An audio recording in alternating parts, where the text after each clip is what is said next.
നമസ്കാരം. അതിർത്തിയിൽ അസാധാരണ നീക്കം നടമാടുകയാണ്. പാകിസ്ഥാൻ കാട്ടിക്കൂട്ടുന്നത് പൊറുക്കാനാകാത്ത പ്രകോപനങ്ങളാണ്. ഇപ്പോഴത്തെ ജമ്മുകശ്മീരിലെ അതിർത്തിയിൽ പാകിസ്ഥാൻ വെടിനിർത്തൽ കരാർ ലംഘിച്ചിരിക്കുകയാണ്. സൈന്യം അതീവ ജാഗ്രതയിലാണ്. ജമ്മുകശ്മീരിലെ പൂഞ്ച് ജില്ലയിലെ കൃഷ്ണ ഘാട്ടി സെക്ടറിലെ അന്താരാഷ്ട്ര അതിർത്തിയിൽ ഇന്ത്യൻ പോസ്റ്റുകൾക്ക് നേരെ പാകിസ്ഥാൻ റേഞ്ചേഴ്സ് പ്രകോപനമില്ലാതെ വെടിവെപ്പ് നടത്തിയതായി ഔദ്യോഗിക വൃത്തങ്ങൾ അറിയിച്ചിരിക്കുകയാണ്. പ്രകോപനത്തിന് ഇന്ത്യൻ സൈന്യം ചുട്ട മറുപടിയും നൽകിയിട്ടുണ്ട്. വെടിവെപ്പിൽ ആളപായമൊന്നും ഉണ്ടായിട്ടില്ല എന്നും എന്നാൽ വെടിവെപ്പ് ഏറെ സമയം നീണ്ടുനിന്നു എന്നുമാണ് അറിയാൻ കഴിയുന്നത്. ആക്രമണത്തെ തുടർന്ന് നിയന്ത്രണ രേഖയിൽ അതീവ ജാഗ്രതാ നിർദ്ദേശം നൽകിയിട്ടുണ്ട്. പാകിസ്ഥാൻ ഭീകരരുടെ നുഴഞ്ഞുകയറ്റ ശ്രമം പരാജയപ്പെടുത്താൻ സുരക്ഷാ സേന ജാഗ്രത ശക്തമാക്കിയിട്ടുണ്ട് എന്നും അധികൃതർ പറഞ്ഞിട്ടുണ്ട്. പ്രദേശത്ത് തിരച്ചിൽ നടക്കുകയുമാണ്. കശ്മീരിൽ നടന്നുകൊണ്ടിരിക്കുന്ന അമർനാഥ് യാത്രക്കിടയിലാണ് പാകിസ്ഥാൻ സൈന്യത്തിന്റെ പ്രകോപനമില്ലാത്ത വെടിവെപ്പ് നടക്കുന്നത് എന്നതാണ് ശ്രദ്ധേയം. പുണ്യ തീർത്ഥാടന കേന്ദ്രം സന്ദർശിക്കാൻ താഴ്വരയിൽ ആയിരക്കണക്കിന് തീർത്ഥാടകരാണ് എത്തുന്നത്.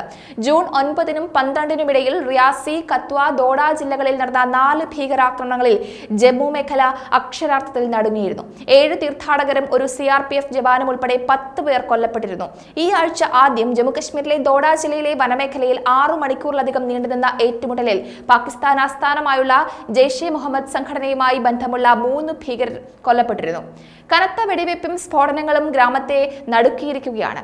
2021 ഫെബ്രുവരി 25-ന് ഇന്ത്യയും പാകിസ്ഥാനും വെടിനിർത്തൽ കരാർ ഒപ്പുവെച്ചു. അതിൽ ജമ്മുകശ്മീരിലെയും മറ്റു മേഖലകളിലെയും നിയന്ത്രണ രേഖയിൽ വെടിനിർത്തൽ സംബന്ധിച്ച എല്ലാ കരാറുകളും കർശനമായി പാലിക്കാൻ ഇരു രാജ്യങ്ങളും സമ്മതിച്ചിരുന്നു. എന്നാൽ പാകിസ്ഥാൻ തുടർച്ചയായി കരാർ ലംഘിച്ചുകൊണ്ടുള്ള പ്രവർത്തനങ്ങളാണ് നടത്തുന്നത്. പാകിസ്ഥാൻ ഇന്ത്യയിൽ അശാന്തി അഴിച്ചുവിടാൻ ശ്രമിക്കുന്നതിന്റെ തെളിവുകളാണ് ഇപ്പോൾ നടക്കുന്ന സംഭവങ്ങളൊക്കെയും. പാകിസ്ഥാന്റെ തുടർച്ചയായ പ്രകോപനങ്ങളിൽ ശക്തമായ പ്രതിരോധം തന്നെയാണ് ഇന്ത്യ തീർക്കുന്നത്. സാധാരണക്കാരെ ലക്ഷ്യമിട്ടുള്ള പാകിസ്ഥാന്റെ പ്രവർത്തികൾ മനുഷ്യ അന്തസ്സിനും അന്താരാഷ്ട്ര മനുഷ്യാവകാശങ്ങൾക്കും മാനുഷിക നിയമങ്ങൾക്കും വിരുദ്ധമാണ് എന്നതാണ് അടിവരയിട്ട് പറയേണ്ടത്. സമാധാനപരമായ രാജ്യങ്ങളുടെ ഒഴുക്കിൽ വിലങ്ങുതടിയാകാനുള്ള പാകിസ്ഥാന്റെ കുതന്ത്രം ഒരു തരത്തിലും പൊറുക്കാനാകാത്തതാണ്.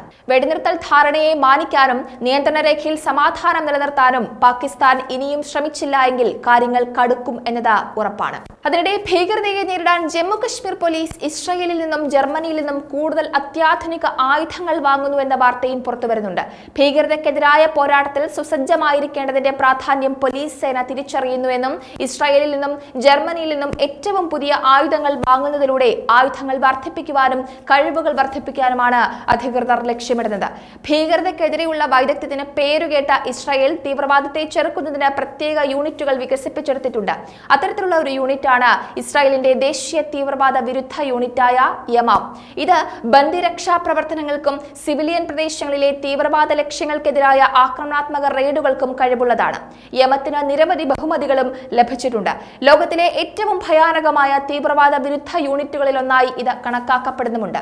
എയറോസ്പേസ്, ഇലക്ട്രോണിക്സ് എന്നിവയുൾപ്പെടെയുള്ള നൂതന സാങ്കേതിക വിദ്യകളിൽ ഇസ്രായേൽ ശ്രദ്ധ കേന്ദ്രീകരിച്ചത് സൈനിക ഉപകരണങ്ങളുടെ സാങ്കേതിക മികവിന് കാരണമായിട്ടുണ്ട്. എന്തായാലും ഭീകരതയെ ചെറുക്കാൻ സൈന്യത്തോടൊപ്പം തന്നെ പോലീസ് സേനയുടെ പ്രാധാന്യം വളരെ വലുതാണെന്നാണ് ജമ്മുകശ്മീരിലെ director general of police RR സെയിൻ ഊന്നി പറഞ്ഞത്. തീവ്രവാദികൾ ഉപദ്രവിച്ചേക്കാം, എന്നാൽ അവർക്ക് പോലീസ് സേനയെയും അവരുടെ നിശ്ചയദാർഢ്യത്തെയും പരാജയപ്പെടുത്താൻ കഴിയില്ല എന്നും അദ്ദേഹം കൂട്ടിച്ചേർത്തു. പോലീസ് സേനയുടെ നിശ്ചയദാർഢ്യവും നൂതനമായ ആയുധങ്ങളും തീവ്രവാദത്തെ നേരിടുന്നതിലും മേഖലയിലെ സുരക്ഷ നിലനിർത്തുന്നതിലും നിർണായക പങ്കുവഹിക്കുന്നുവെന്നും അദ്ദേഹം കൂട്ടിച്ചേർത്തു. എന്തായാലും അനാവശ്യ പ്രകോപനങ്ങൾ തുടർക്കഥയാക്കുന്ന പാകിസ്ഥാനെ സദാ നിരീക്ഷിച്ചുകൊണ്ടിരിക്കുകയാണ് ഇന്ത്യ. അതിർത്തിയിൽ അശാന്തി പടർത്താൻ ശ്രമിക്കുന്ന, അനാവശ്യ പ്രകോപനങ്ങൾ ഉണ്ടാക്കാൻ ശ്രമിക്കുന്ന പാകിസ്ഥാന് തക്ക തിരിച്ചടി ഇന്ത്യ കൊടുക്കുകയും ചെയ്യും.